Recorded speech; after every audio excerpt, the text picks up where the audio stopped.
As he averted his gaze, I couldn't help but notice the prominent bulge of the broccoli. For reasons unknown, I reached out and grasped it firmly, giving it a gentle squeeze. In that moment, he could no longer contain himself and unveiled the broccoli, lifting me onto the dining table.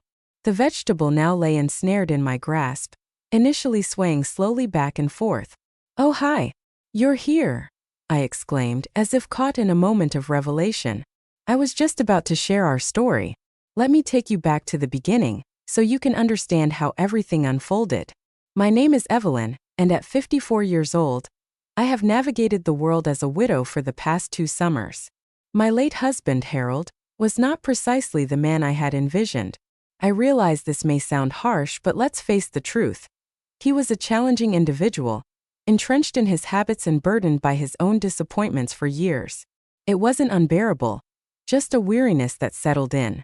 When he passed, I believed that chapter of my life had come to a close. I had no intentions of seeking anything or anyone new. My days were filled with tending to my modest garden, knitting in the evenings, and participating in the usual family gatherings.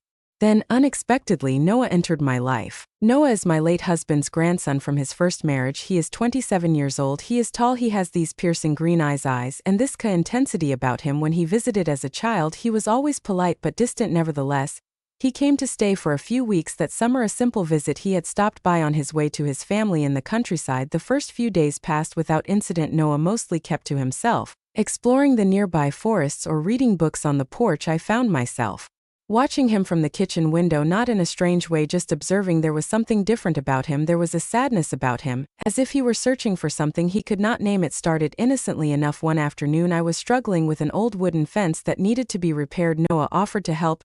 He didn't say much. He just picked up the tools and got to work. Watching him reminded me of a younger Harold, strong, focused, determined, but where Harold was always grumpy and distant, Noah was kind and attentive. As the days turned into weeks, we started spending more and more time together.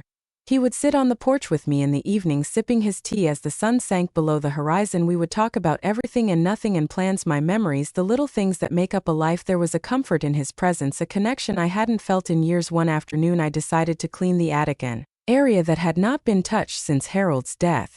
Dust was floating in the sun's rays as I sorted the old boxes. Noah stood at the door, his shirt clinging to his skin, a testament to the sweltering summer heat.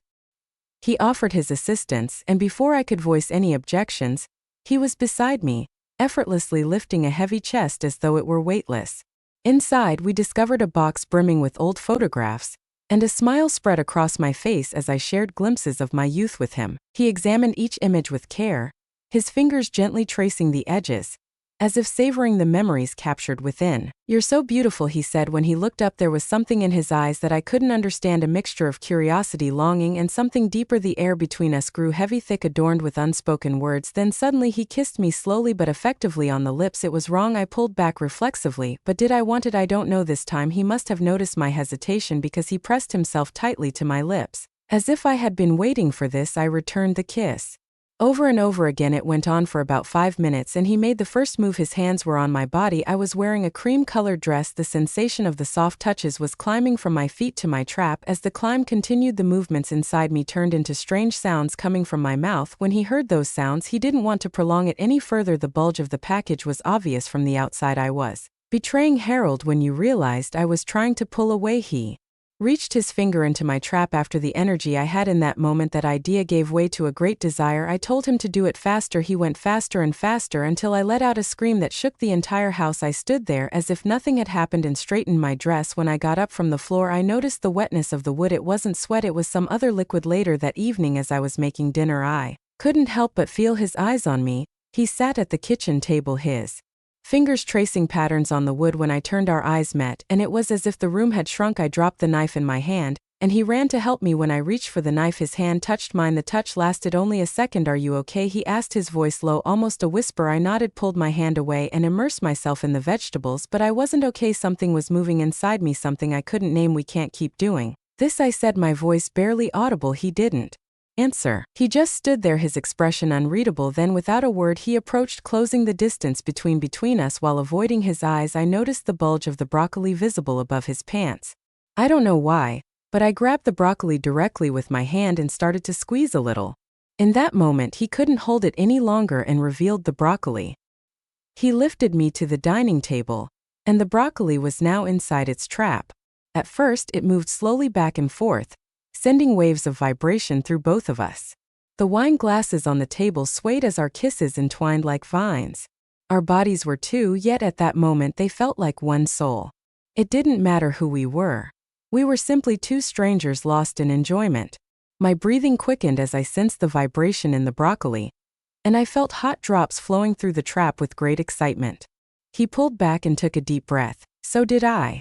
The morning light filtered softly through the curtains, a gentle reminder of all that had transpired. I reclined, my gaze fixed upon the ceiling, as a torrent of thoughts swirled within my mind. I could hear Noah moving silently around the room, his boots scraping against the floor. I turned my head to see him sitting on the edge of the bed, his back to me, broad shoulders tense as he lingered by the door, his bag already packed. A tightness gripped my chest. "Are you leaving?" I asked, my voice barely above a whisper. He nodded, hands pausing as he tied his shoelaces, not turning around. "I think I should go back," he said softly. I sat up slowly, the sheets sliding down my back. My throat was dry, but I managed to ask, "Why?" Finally, he turned to me, his green eyes, usually so intense, looking softer now. "Evelyn, you know why," he said sadly. His voice, imbued with a quiet determination, resonated in the air. "This can't go on, it's not right," he asserted, echoing words I had spoken myself. I recalled the weight of my own admission from the night before, the suffocating feeling that had gripped me. I had attempted to persuade us both that this path was unsustainable. Yet as he stood there, poised to walk away, uncertainty crept in. "What if I don't want you to leave?" The words escaped my lips before I could rein them in. He froze, his gaze locked onto mine, and for a fleeting moment, it felt as though time itself had come to a standstill. Then he crossed the room and knelt before me, bringing us face to face. "Evelyn," he said, his voice wavering just enough to reveal the weight of his struggle. "I care about you more than I should, but this isn't fair, to you or to me. It's going to hurt us both in the end." I reached out, my fingers grazing his cheek. "It already hurts," I whispered, my voice quivering. I believed I had moved past these feelings, Noah. I believed a piece of me had vanished, yet you restored it.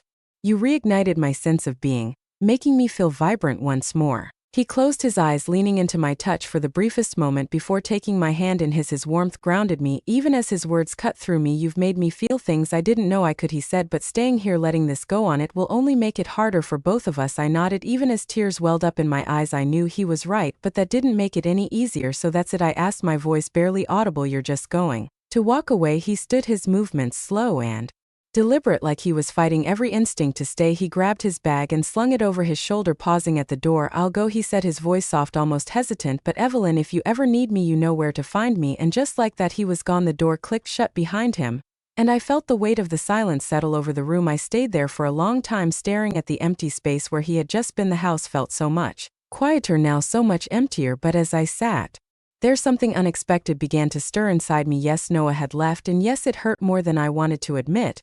But he had also left me with something else, a reminder of who I was, of what I could still feel, still want. I rose and strolled to the window, observing him fade away down the path leading to the forest.